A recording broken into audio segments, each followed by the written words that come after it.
Hi bridge എഡ്യൂക്കേഷനിലേക്ക് എല്ലാവർക്കും സ്വാഗതം. നിങ്ങൾ UGC നെറ്റ് അറബിക് എക്സാമിന് പ്രിപ്പയർ ചെയ്യുകയാണോ എങ്കിൽ ഇത് നിങ്ങൾക്ക് വേണ്ടിയുള്ള ചാനലാണ്. നെറ്റ് സിലബസിലെ ഓരോ യൂണിറ്റും നമുക്ക് ഒരുമിച്ച് സിമ്പിളായി പഠിച്ചെടുക്കാം. അപ്പോൾ ഞങ്ങൾക്ക് നിങ്ങളെക്കുറിച്ചും നമ്മുടെ ഈ കമ്മ്യൂണിറ്റിയെക്കുറിച്ചും കൂടുതൽ അറിയാൻ ആഗ്രഹമുണ്ട്. ഇന്നത്തെ ക്ലാസ് എങ്ങനെയുണ്ടായിരുന്നു? ഈസി ആയിരുന്നോ അതോ കുറച്ച് ടഫായിരുന്നോ? താഴെ കമന്റ് ചെയ്യണേ. ഇനി ഏതൊക്കെ ടോപ്പിക്കുകളാണ് നമ്മുടെ ക്ലാസ്സുകളിൽ വേണ്ടതെന്ന് തീർച്ചയായും നിർദ്ദേശിക്കണം. ഇതുപോലെ ഓരോ യൂണിറ്റും കവർ ചെയ്യുന്ന കൂടുതൽ ക്ലാസുകൾക്കായി ഈ ചാനൽ ഇപ്പോൾ തന്നെ സബ്സ്ക്രൈബ് ചെയ്യുക. നിങ്ങളുടെ ഫ്രണ്ട്സിനും ഗ്രൂപ്പുകളിലും ഷെയർ ചെയ്യുക. എല്ലാവർക്കും നമസ്കാരം. അൻഡലൂസിയൻ സാഹിത്യത്തിലെ വളരെ പ്രക്ഷുബ്ധമായ ഒരു കാലഘട്ടത്തിൽ ജീവിച്ച ഒരുപാട് വൈരുദ്ധ്യങ്ങൾ നിറഞ്ഞ ഒരു പ്രതിഭയെക്കുറിച്ചാണ് നമ്മൾ ഇന്ന് സംസാരിക്കാൻ പോകുന്നത്. ഇബ്നു ഷുഹൈദ്. അറബി സാഹിത്യം പഠിക്കുന്നവർക്ക്, പ്രത്യേകിച്ച് നെറ്റ് പോലുള്ള പരീക്ഷകൾക്ക് തയ്യാറെടുക്കുന്ന നിങ്ങൾക്ക് ഒരിക്കലും ഒഴിവാക്കാൻ പറ്റാത്തൊരു വ്യക്തിത്വം. അപ്പോൾ നമുക്ക് ഈ ഒരു ചോദ്യത്തിൽ നിന്ന് തന്നെ തുടങ്ങാം, അല്ലേ? ചെവി കേൾക്കാത്ത ഒരാൾക്ക് എങ്ങനെയാണ് വാക്കുകളുടെയും ശബ്ദങ്ങളുടെയും ലോകമായ സാഹിത്യത്തിൽ ഇത്രയും വലിയൊരാളാകാൻ കഴിയുന്നത്? കോർഡോബയിൽ നിന്നുള്ള ഈ കവിയുടെ ജീവിതം മുഴുവൻ ഇതുപോലുള്ള ഒരുപാട് അത്ഭുതങ്ങൾ നിറഞ്ഞതായിരുന്നു. നമുക്ക് ഓരോന്നായി നോക്കാം. അപ്പോ ആദ്യം തന്നെ ആരായിരുന്നു ഈ ഇബ്നു ഷുഹൈദ്? അദ്ദേഹത്തിന്റെ കുടുംബ പശ്ചാത്തലവും അദ്ദേഹം ജീവിച്ച സാഹചര്യങ്ങളും മനസ്സിലാക്കിയാൽ മാത്രമേ അദ്ദേഹത്തിന്റെ കൃതികളെ നമുക്ക് ശരിയായിട്ട് വിലയിരുത്താൻ സാധിക്കൂ. അദ്ദേഹത്തിന്റെ മുഴുവൻ പേര് ഇതാണ്: അബൂ ആമിർ അഹ്മദ് ഇബ്നു അബ്ദുൽ മാലിക് ഇബ്നു ഷുഹൈദ് അൽ അഷ്ശൈ അൽ കുർത്തുബി. ഹിജ്റ 382 മുതൽ 426 വരെ, അതായത് ആ ഒരു കാലഘട്ടത്തിൽ കോർദോബയിൽ ജീവിച്ച ഒരു കവിയും ഗദ്യകാരനുമായിരുന്നു അദ്ദേഹം. പരീക്ഷകൾക്ക് ഈ പേരും കാലഘട്ടവും വളരെ പ്രധാനമാണ്, അതുകൊണ്ട് ഇതൊന്ന് നോട്ട് ചെയ്തു വെച്ചോളൂ. അദ്ദേഹത്തിന്റെ ജീവിതം തുടങ്ങുന്നത് തന്നെ ഒരു വശത്ത് വലിയ പ്രതാപവും മറുവശത്ത് വലിയൊരു നഷ്ടവും സഹിച്ചുകൊണ്ടാണ്. നമുക്കദ്ദേഹത്തിന്റെ കുട്ടിക്കാലത്തേക്കൊന്ന് പോയി നോക്കാം. ഈ സ്ക്രീനിലുള്ള ടൈം ലൈനിലേക്കൊന്ന് നോക്കൂ. അദ്ദേഹത്തിന്റെ കുടുംബത്തിന്റെ ഒരു രാഷ്ട്രീയ പവർ ഇതിൽ നിന്ന് തന്നെ വ്യക്തമാണ്. മുത്തച്ഛൻ ഈസ ഹാജിബ് ആയിരുന്നു, അതായത് ഇന്നത്തെ പ്രധാനമന്ത്രിക്ക് തുല്യമായ ഒരു പദവി. മറ്റൊരു മുത്തച്ഛനായ അഹ്മദ് ദുൽ വിസാരത്തൈൻ ആയിരുന്നു, അതായത് സിവിൽ മിലിറ്ററി ഭരണം ഒരുമിച്ച് കൈകാര്യം ചെയ്യുന്നയാൾ. സ്വന്തം പിതാവ് അബ്ദുൽ മാലിക്കും ഒരു മന്ത്രിയായിരുന്നു. അപ്പോൾ ഇത്രയും പവർഫുള്ളായ ഒരു പാരമ്പര്യത്തിലാണ് ഹിജ്റ 382 ഇബ്നു ഷുഹൈദ് ജനിക്കുന്നത്. പക്ഷേ ഈ പ്രതാപങ്ങൾക്കിടയിലും അദ്ദേഹത്തിന് വളരെ ചെറുപ്പത്തിൽ തന്നെ വലിയൊരു തിരിച്ചടി കിട്ടി. വെറും 11ാമത്തെ വയസ്സിൽ അദ്ദേഹത്തിന്റെ പിതാവ് മരണപ്പെട്ടു. പിന്നീട് അദ്ദേഹം വളർന്നതാരാണെന്നോ? അക്കാലത്തെ ഏറ്റവും ശക്തനായ ഭരണാധികാരി അൽ മൻസൂർ ഇബ്നു അബി ആമിറിന്റെ സംരക്ഷണത്തിലാണ്. ശരി, ഇനി നമുക്ക് അദ്ദേഹത്തിന്റെ യൗവനകാലത്തിലേക്കും പ്രശസ്തിയിലേക്കും വരാം. അൻഡലൂസിയയുടെ ചരിത്രത്തിലെ ഏറ്റവും പ്രക്ഷുബ്ധമായ ആ ഒരു രാഷ്ട്രീയ സാഹചര്യത്തിൽ ഖലീഫമാരുടെ കവിയായിട്ട് അദ്ദേഹം എങ്ങനെയാണ് പിടിച്ചു നിന്നതെന്ന് നോക്കാം. അദ്ദേഹത്തിന്റെ രാഷ്ട്രീയ ജീവിതം അത് ശരിക്കും ഒരു അതിജീവനത്തിന്റെ കല തന്നെയായിരുന്നു.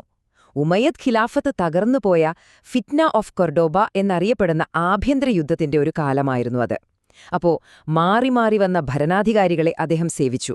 സുലൈമാൻ അൽ ഉമവിയെ പ്രശംസിച്ച് കവിതകൾ എഴുതി, അൽ മുഅ്തലി ഇബ്നു ഹമൂദിന്റെ കീഴിൽ ജോലി ചെയ്തു, അബ്ദുറഹ്മാൻ അൽ മുസ്തൽഹറിന്റെ മന്ത്രിയായി, അവസാനം ഹിഷാം അൽ മുഅ്തദിന്റെ സദസ്സിലെ പ്രധാനിയായി മാറുകയും ചെയ്തു. എന്നാൽ ഇതിലെ ഏറ്റവും ഇൻട്രസ്റ്റിംഗ് ആയ കാര്യം എന്താണെന്ന് വെച്ചാൽ, അൽ മുസ്തലിഹിറിന്റെ മന്ത്രിയായി അദ്ദേഹം സേവനമനുഷ്ഠിച്ചത് വെറും 2 മാസം മാത്രമായിരുന്നു. ഒന്നാലോചിച്ചു നോക്കൂ, ആ കാലഘട്ടത്തിലെ രാഷ്ട്രീയ അസ്ഥിരത എത്രത്തോളം വലുതായിരുന്നു എന്ന് മനസ്സിലാക്കാൻ ഈയൊരു കണക്ക് മാത്രം മതി. രാഷ്ട്രീയത്തിലെ ഈ അതിജീവനമൊക്കെ ഒരു വശത്ത്, പക്ഷേ ഇബ്നു ഷുഹൈദിന്റെ യഥാർത്ഥ ലോകം സാഹിത്യമായിരുന്നു. അദ്ദേഹത്തിന്റെ പ്രതിഭയും അതേസമയം തന്നെ ഒരുപാട് വിവാദങ്ങളുണ്ടാക്കിയ അദ്ദേഹത്തിന്റെ ആ വിമത സ്വഭാവവും നമുക്കൊന്ന് പരിശോധിക്കാം. ഇബ്നു ഷുഹൈദിന്റെ സാഹിത്യത്തെക്കുറിച്ചുള്ള കാഴ്ചപ്പാടിന്റെല്ലാം കാതൽ ഈ വാക്കുകളിലുണ്ട്. ഓരോ കാലഘട്ടത്തിനും അതിന്റേതായൊരു ശൈലിയുണ്ട്, ഓരോ തലമുറയ്ക്കും അതിന്റേതായൊരു സംസാരരീതിയുണ്ട്. അതായത് സിമ്പിളായി പറഞ്ഞാൽ, മുൻപുള്ളവരെ കണ്ണടച്ചു കോപ്പിയടിക്കുകയല്ല വേണ്ടത്, കാലത്തിനനുസരിച്ച് സാഹിത്യവും ഭാഷയും മാറണം എന്ന വളരെ മോഡേണായൊരു കാഴ്ചപ്പാടായിരുന്നു അദ്ദേഹത്തിന്റേത്. ഇതൊക്കെയാണ് അദ്ദേഹത്തിന്റെ പ്രധാനപ്പെട്ട കൃതികൾ. ഇതിൽ റിസാലത്തു അ തവാബിയ വസ് സവാബി എന്നുള്ളത് പരീക്ഷകൾക്ക് വളരെ വളരെ പ്രധാനപ്പെട്ട ഒന്നാണ്. എന്താണിതിന്റെ കഥയെന്നറിയാമോ? തനിക്ക് കവിതയ്ക്കുള്ള ഇൻസ്പിറേഷൻ നൽകുന്ന സുഹേർ ഇബ്ന് നുമൈർ എന്നൊരു ജിന്നിന്റെ കൂടെ യാത്ര ചെയ്ത് പണ്ട് മരിച്ചുപോയ കവികളുടെ ആത്മാക്കളെ കണ്ടുമുട്ടുന്ന ഒരു ഫാന്റസി സ്റ്റോറിയാണിത്. അക്കാലത്തെ ഗദ്യസാഹിത്യത്തിലെ അധികായനായ അൽ ജാഹിളിനെ വെല്ലുവിളിക്കാൻ പോലും അദ്ദേഹം മടിച്ചില്ല. അതൊരു ചെറിയ കാര്യമായിരുന്നില്ല. എന്നാൽ അദ്ദേഹത്തിന്റെ അനുയായികൾക്ക് അത്രയ്ക്കുറപ്പായിരുന്നു അദ്ദേഹത്തിന്റെ കഴിവിൽ. അബൂ നസർ ഇബ്ന് ഖാക്കാൻ പറഞ്ഞത് കേട്ടില്ലേ, ജാഹിളിനു പോലും അദ്ദേഹത്തെ എതിർക്കാൻ കഴിയില്ല, കാരണം ഇബ്നു ഷുഹൈദ് കോരിയെടുക്കുന്നത് ഒരു മഹാസമുദ്രത്തിൽ നിന്നാണ്. അദ്ദേഹത്തിന്റെ ആ വിമത സ്വഭാവവും പരിഹാസവും എത്രത്തോളം ഷാർപ്പായിരുന്നു എന്നതിന് ഒരു ഉദാഹരണം നോക്കാം. കോർഡോബയിലെ വ്യാകരണ പണ്ഡിതന്മാരെ, അതായത് ഗ്രാമർ എക്സ്പേർട്സിനെ അദ്ദേഹം ഉപമിച്ചത് യമനിലെ കുരങ്ങുകളോടാണ്. അതെ, അവിടത്തെ നിയമങ്ങളെയും പണ്ഡിതന്മാരെയും ചോദ്യം ചെയ്യാൻ അദ്ദേഹത്തിന് ഒരു പേടിയുമുണ്ടായിരുന്നില്ല. ശരി, ഇനി നമുക്ക് അദ്ദേഹത്തിന്റെ ജീവിതത്തിലെ അവസാന നാളുകളിലേക്കും അദ്ദേഹം നമുക്കായി ബാക്കി വെച്ചുപോയ ആ അനശ്വരമായ പൈതൃകത്തിലേക്കും കടക്കാം. സാഹിത്യത്തിലെ വലിയ ഉയരങ്ങൾ കീഴടക്കുമ്പോഴും പേഴ്സണലി അദ്ദേഹം ഒരുപാട് വേദനകളിലൂടെ കടന്നുപോയി. ബധിരത, അതായത് ചെവി കേൾക്കാത്ത അവസ്ഥ, പിന്നെ ശ്വാസതടസ്സം, ഇതൊക്കെ അദ്ദേഹത്തെ എപ്പോഴും അലട്ടിയിരുന്നു. ആഡംബരം നിറഞ്ഞ ജീവിതം അവസാനം അദ്ദേഹത്തെ പക്ഷാഘാതത്തിലേക്ക് വരെ നയിച്ചു. പോരാത്തതിന് ഹമൂദികളുടെ ഭരണകാലത്ത് രാഷ്ട്രീയ കാരണങ്ങൾ കൊണ്ട് അദ്ദേഹത്തെ ജയിലിലും അടച്ചിട്ടുണ്ട്. ഒരു പക്ഷേ അദ്ദേഹത്തിന്റെ ജീവിതത്തെയും മരണത്തെയും കുറിച്ചുള്ള കാഴ്ചപ്പാട് മുഴുവൻ ഈ വരികളിൽ നമുക്ക് കാണാൻ കഴിയും. സ്വന്തം ശവകുടീരത്തിൽ എഴുതിവെക്കാൻ അദ്ദേഹം ആവശ്യപ്പെട്ട വരികളാണിത്. മരണത്തിനപ്പുറത്തുനിന്ന് അദ്ദേഹം ഒരു സുഹൃത്തിനോട് ചോദിക്കുകയാണ്, ഹേ കൂട്ടുകാരാ, എഴുന്നേൽക്കൂ, നമ്മൾ ഒരുപാട് ഉറങ്ങിയില്ലേ?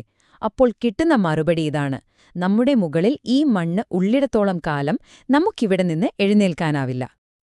അപ്പോ നമ്മളീ വിശകലനം ഇവിടെ അവസാനിപ്പിക്കുമ്പോൾ ഒരു വലിയ ചോദ്യം ബാക്കിയാവുന്നുണ്ട്. വേദനയും സർഗാത്മകതയും തമ്മിലുള്ള ബന്ധത്തെക്കുറിച്ച് ഇബ്നു ഷുഹൈദിന്റെ ജീവിതം നമ്മളെ എന്താണ് പഠിപ്പിക്കുന്നത്? ഒരുപക്ഷേ അദ്ദേഹത്തിന്റെ ബധിരതയും രോഗങ്ങളും ആ ഒറ്റപ്പെടലുമൊക്കെയാണോ അദ്ദേഹത്തിന്റെ സാഹിത്യത്തിന് ഇത്രയേറെ ആഴം നൽകിയത്?